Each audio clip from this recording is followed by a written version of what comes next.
Hi, today I want to talk to you about a very important topic, one which is also kind of difficult to talk about, but very much linked with the areas that this channel is interested in and focused on, such as communication, storytelling, public relations, and ultimately also propaganda and manipulation. That's the very title of this episode, Propaganda in Poland. It's taken me a long while to get myself ready mentally, psychologically, to talk about the fact that we are dealing with massive propaganda in the state-owned media in Poland after 2015. Something very few people would have predicted 7-8 years ago. Most of us probably thought it wasn't even possible in theory, but here we are, it's 2021 and it's a very different country altogether. Now, this episode is not going to be about politics as such and political preferences or viewpoints, ideologies. This is going to be about communication, messaging, broadcasting and news broadcasting especially, and more specifically, especially in the news-owned state channels, which historically are the most influential, biggest, broadest network of media around the country, available around the country. Historically, in the pre-1989 era, Poles would tune in to the 7:30 TVP1 national Polish television news channel starting at 7:30. So historically, the kids would watch cartoons starting at 7, and after that you would get the news program for adults. And in the pre-1989 era, this program was heavily biased, full of propaganda messaging. The only difference is that everyone knew exactly that's what it was. And few people had doubts what they were being told was not exactly true, or selectively true, to say the least. We've traveled the full circle, so to say. The situation has changed. Believe me, it's not easy for me to talk about propaganda, mass propaganda in my home country for the past 6 years. Hard to believe as it is, given the fact that one has reason to believe that Poland's story in the EU has been primarily, if not predominantly, overwhelmingly positive up until 2015, when the trouble started. Now, let's define trouble as I mean it in this vlog. Let's look at things from the communication perspective and how communication affects public perceptions. Propaganda. What is propaganda? Propaganda is fundamentally, above everything else, about influencing perceptions, impacting perceptions, changing viewpoints, mindsets, affecting the way we think and we relate to things on an emotional and intellectual level. And please remember, it's not something that happens overnight. It's something that's planned, scheduled, extended over a long period of time, so that at the end of the day you arrive at much desired results. To quote the famous saying by Joseph Goebbels, a lie repeated often enough becomes the truth. How do you achieve this result? One way to do it is to be hugely selective about your content and the editing process. So creating emotional contrasts in a way that favors your messaging or your line of thinking, but more specifically, attributing certain qualities and attaching certain emotions to your messaging. So, for example, the number one arch enemy of the ruling party in Poland is still and has been Donald Tusk, leader of the leading opposition party. And every time Polish national television talks about Donald Tusk, it's always in the negative light. And it's done in multiple ways. One way to do it is to create generic impressions that everything Donald Tusk does represents foreign interests, outside interests. He would never do anything with a genuine heart for Polish interests. And sometimes the way the state media go about it is so comic that it is almost surreal. But it's also incredibly effective among certain target audiences, because above everything else, you create a powerful, negative, consistent negative emotion around the person. You just keep throwing different types of labels.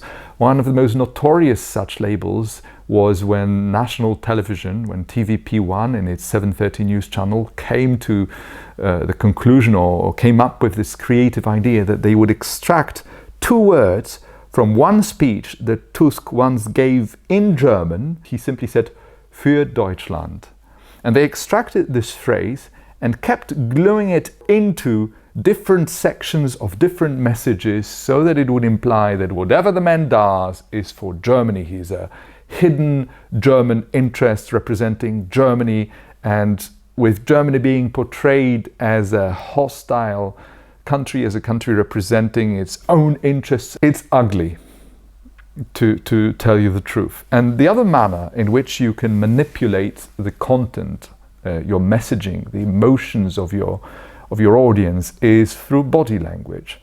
So you would suddenly but consistently see all the TVP anchors reflecting emotions and attitudes in their non-verbal communication. So they will give you a lot of patronizing looks and a lot of patronizing intonation, a lot of personalized commentary.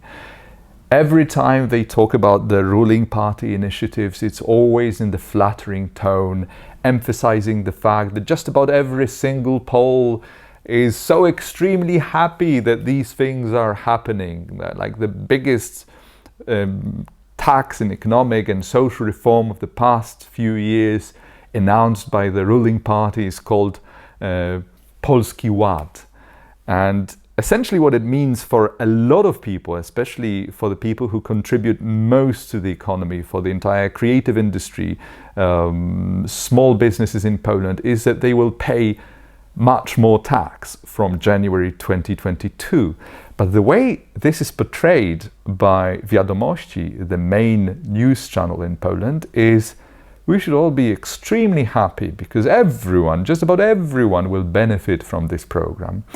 So body language is another aspect, non-verbal communication, being extremely flattering for everything to do with the ruling party, and severely critical for just about everything that the so-called total opposition is guilty of. That brings me to the next item. In Poland, according to Wiadomości, we practically no longer have specific opposition parties and specific opposition party programs. What we do have is the so-called total opposition. If I were to give you the single most popular phrase of the past 6 years as used by Wiadomości, it would be totalna opozycja, which means total opposition. Every time a reference is made to the very idea of a different viewpoint, formalized by opposition viewpoints, it's referred to as total opposition in this critical, dismissive, derogatory fashion.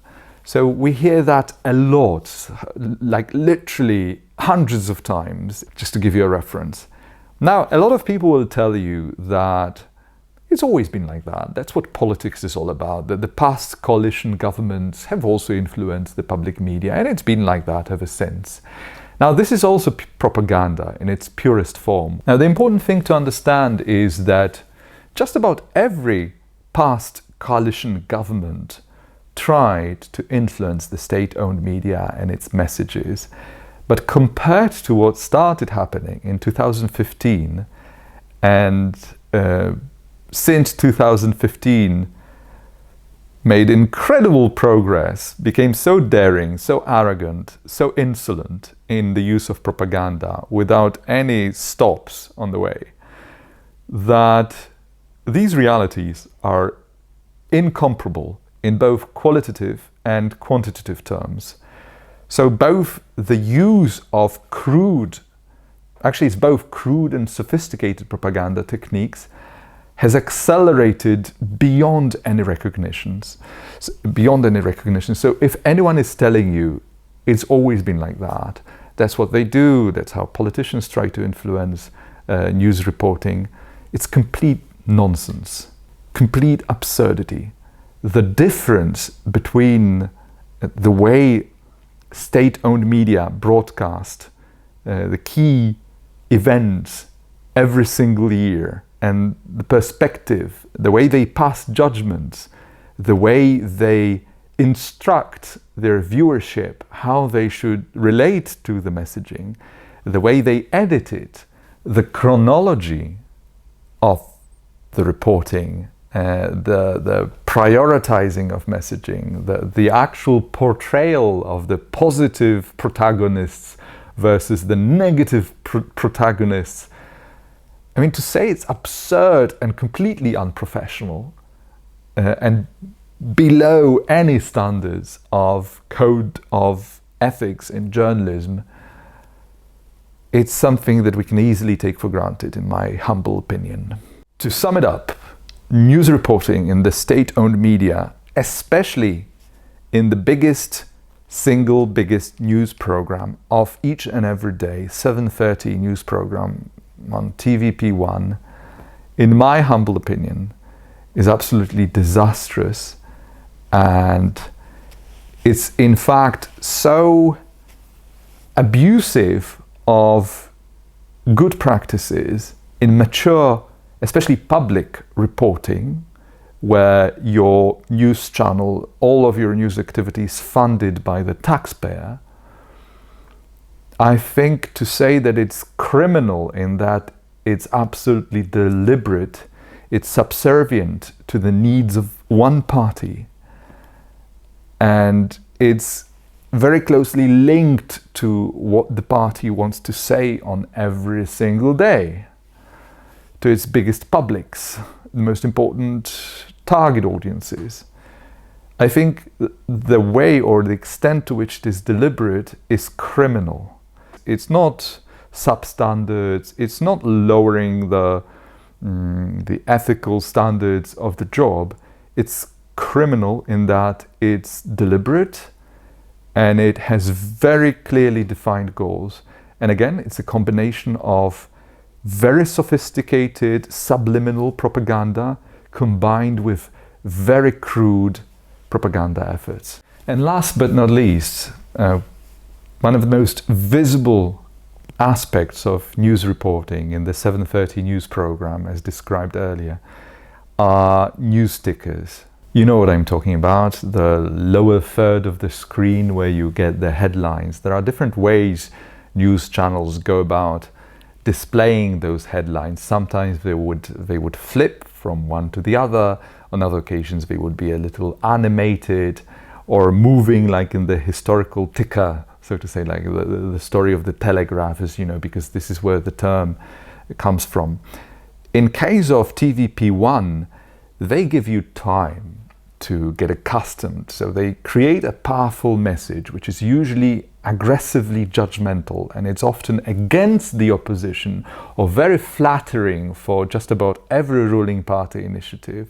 Of course, sweeping everything that's potentially controversial or against the party interest under the carpet. So lots and lots of stories would be either dismissed or overlooked entirely, not mentioned at all, especially when it comes to scandals and controversies where peace or the party representatives are involved. And those tickers, they would stay with you on the screen for 10-15 seconds sometimes when the next topic or the next story is pre-announced by the news anchor, with the right body language, of course, depending on what emotional attitude they want you to develop after this story is presented. And those tickers are absolutely, many of them are absolutely criminal, surreal.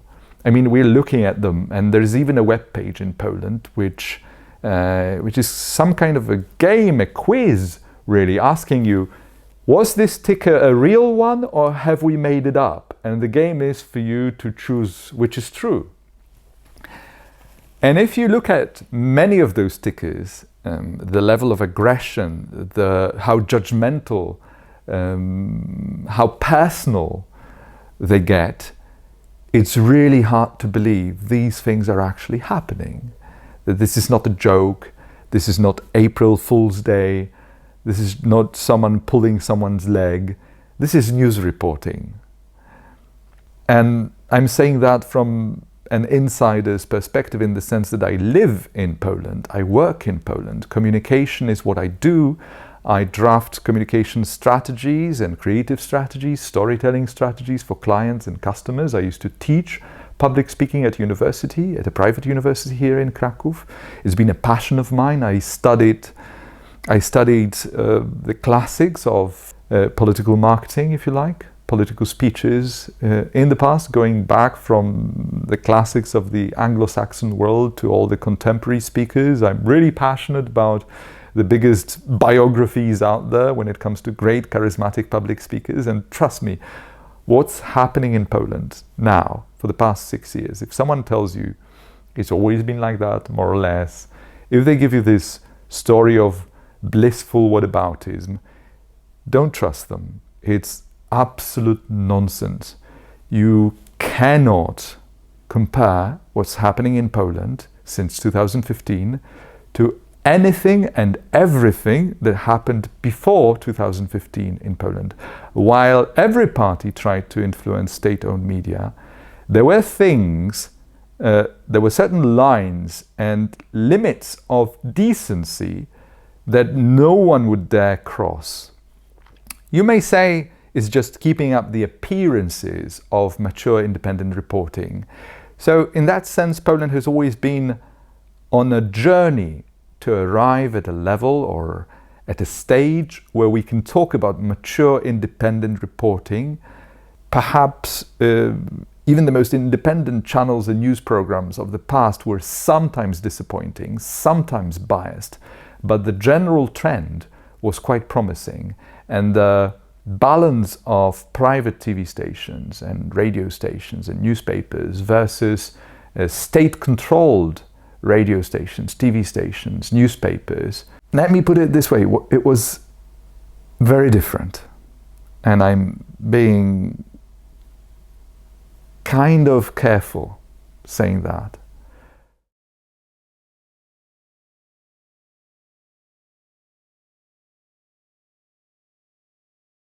What's happening now is that traditional borders, traditional limits, traditional understanding of decency was left behind, far behind. What's happening in Poland today? Complete nonsense. And dangerous nonsense on top of that, because it results in one candidate winning over another. And even when the difference is relatively small, like in the past presidential elections, you would see the main news program, the 7:30 news program, TVP1, broadcasting an election spot with music, the right editing, all of it sounding mellow and nice and in full support of the ruling party candidate for presidency. But the difference of votes by which he won was, in my humble opinion, insignificant given the huge impact that hugely biased reporting in favor of the ruling party candidate gave him. Now, there would be those who will tell you, but then you have all those private TV channels, not all those, but two main, TVN and Polsat, who tend to favor, or which tend to favor the more liberal outlooks, free market economy outlooks, foreign interest outlooks, if you like.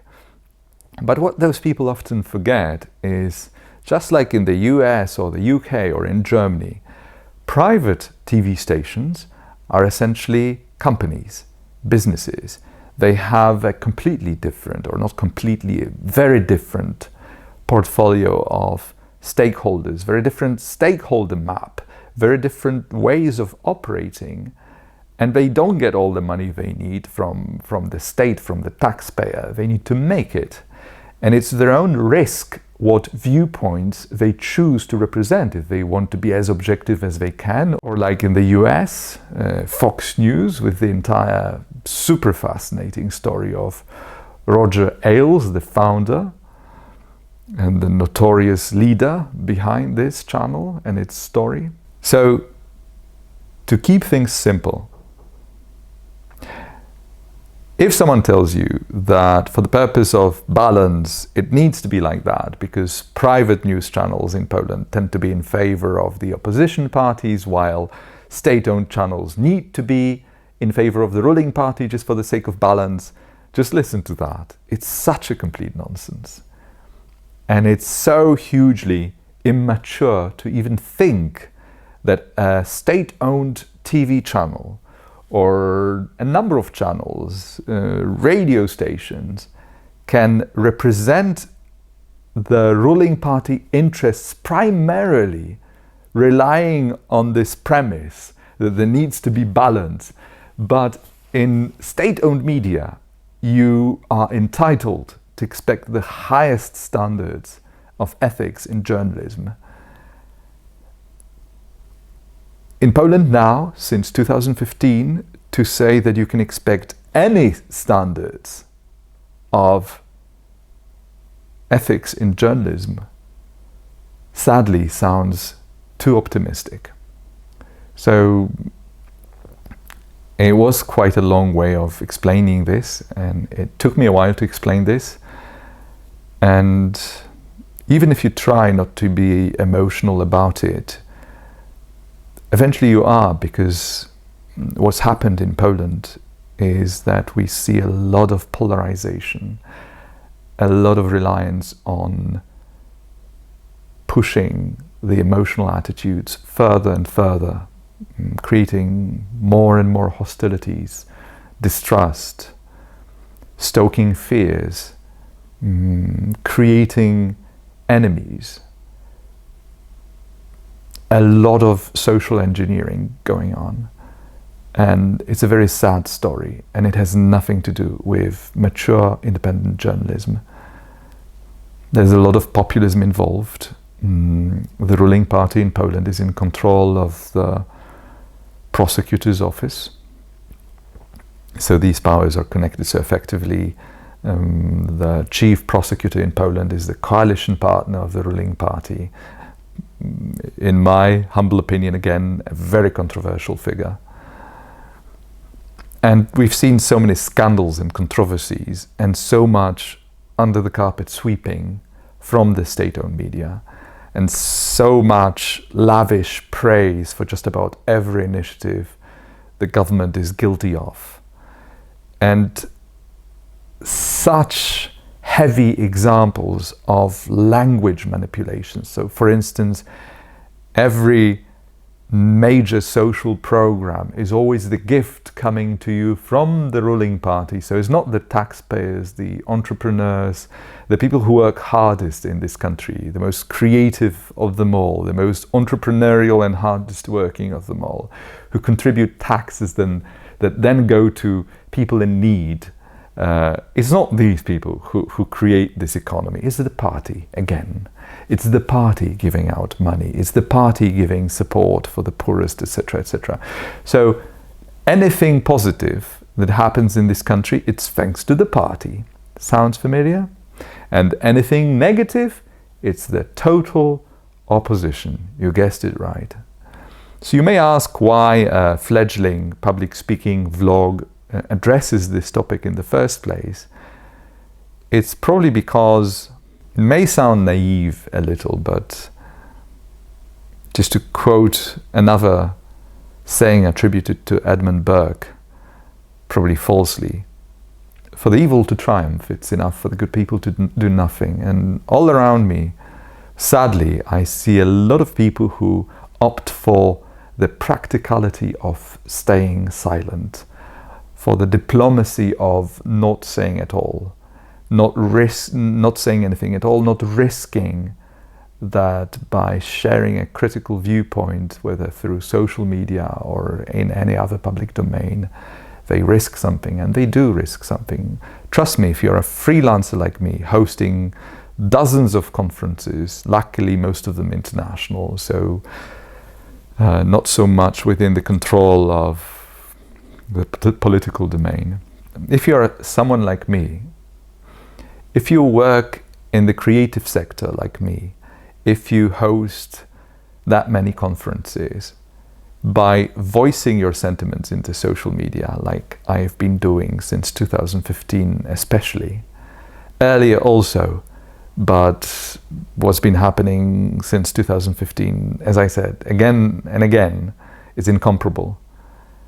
So for me, it translates directly to specific losses and lots of missed opportunities. And it's a choice that I'm fully aware of, and I accept it. But at the same time, I see a lot of people around me who opt for the more opportunistic approach. Even though they have a critical attitude towards what's been happening, they would not say it. Definitely not in the public domain. So I would come across situations where people would approach me at conferences and say things like, "Thank you for what you're writing in the social media. I read everything you write about, and I fully agree with what you say." But they would never leave a reaction under any of those posts, because while they share those views and sentiments and opinions, it's a risky thing for them to do. So what we've seen over the years in Poland, especially over the past 2 years, is that only once the rights of women are impacted in an adverse manner, something starts happening. A lot of people go to the streets on a march across Poland in big cities and smaller cities. So, in conclusion of this somewhat chaotic episode of Public Speaking Black and White, I would like to congratulate women in Poland on their boldness and courage and being so brave and outspoken. We've